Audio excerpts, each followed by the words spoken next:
இன்னைக்கு நம்ம India Australia அணிக்கு எதிராக மூன்றாவது டெஸ்ட் மேட்ச் ஆட்டத்தில் இரண்டாவது நாள் ஆட்டம் விளையாண்டு முடிச்சிருக்காங்க.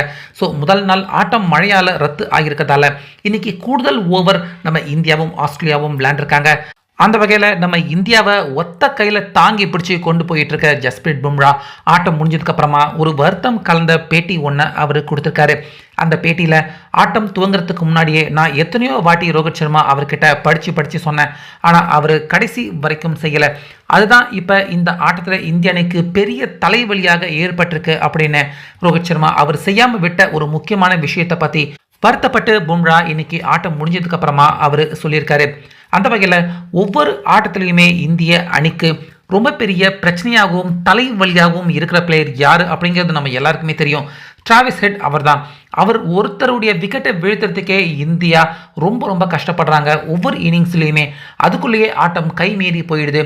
கடைசியாக ஆட்டம் தோல்வி அடையிறதுக்கும் டிராவிஸ் ஹெட் அவர் ஒருத்தரே மிகப்பெரிய முக்கியமான காரணமாகவும் ஒவ்வொரு ஆட்டத்திலையுமே நம்ம இந்திய அணிக்கு இருக்காரு. அதனால் இந்த ஆட்டம் துவங்குறதுக்கு முன்னாடியே நான் ரோஹித் சர்மா அவர்கிட்ட எவ்வளவோ சொன்னேன். டிராவிஸ் ஹெட் அவருக்காக பிரத்யேகமான ஒரு திட்டம் கண்டிப்பாக நம்ம இந்த மேட்ச்சில் ஏற்படுத்தியே ஆகணும்.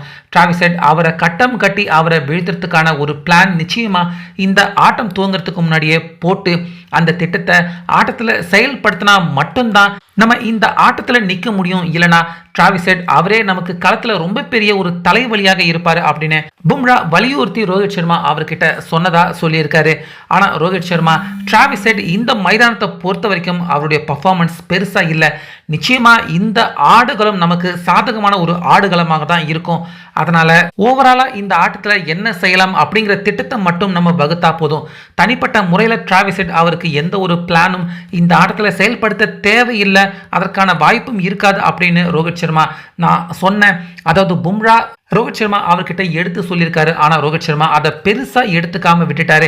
ஏற்கனவே நிறையா வாட்டி டிராவிஸ் ஹெட் அவர்கிட்ட அடி வாங்கினாலும் இந்த மைதானத்தில் நம்மளுடைய கை ஓங்கியிருக்கும் அப்படின்னு ரோஹித் சர்மா அந்த திட்டத்தை அவர் பெருசாக எடுத்துக்காம சாதாரணமாக விட்டுட்டாரு. அதுக்கப்புறமா இன்னைக்கு டிராவிஸ் ஹெட் அவருடைய விக்கெட்டை வீழ்த்துறதுக்குள்ள போதும் ஆயிடுச்சு.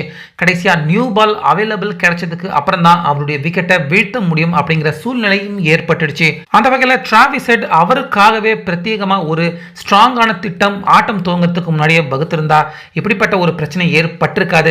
கண்டிப்பாக அவருடைய ரன் வேகத்தை கட்டுப்படுத்தியிருக்கலாம், அவருடைய விக்கெட்டையும் நிச்சயமாக சீக்கிரமாக வீழ்த்திருக்கலாம். ஆனால் ரோஹித் சர்மா அதை கவனத்தில் கொள்ளாமல் அவர் விட்டது இப்போ இவ்வளவு பெரிய பிரச்சனை இந்த ஆட்டத்தில் மீண்டும் ஏற்படுத்தியிருக்கு. இப்போ ஆஸ்திரேலியா அவங்களும் அதிகமான ஸ்கோர் பண்ணிட்டாங்க. இப்போ இந்தியா இந்த ஆட்டத்தில் ஒரு நெருக்கடிக்கு தள்ளப்பட்டிருக்காங்க அப்படின்னு வருத்தத்தோட பார்த்தீங்கன்னா பும்ரா இந்த வருத்தம் கலந்த பேட்டியை இப்போ கொடுத்துருக்காரு.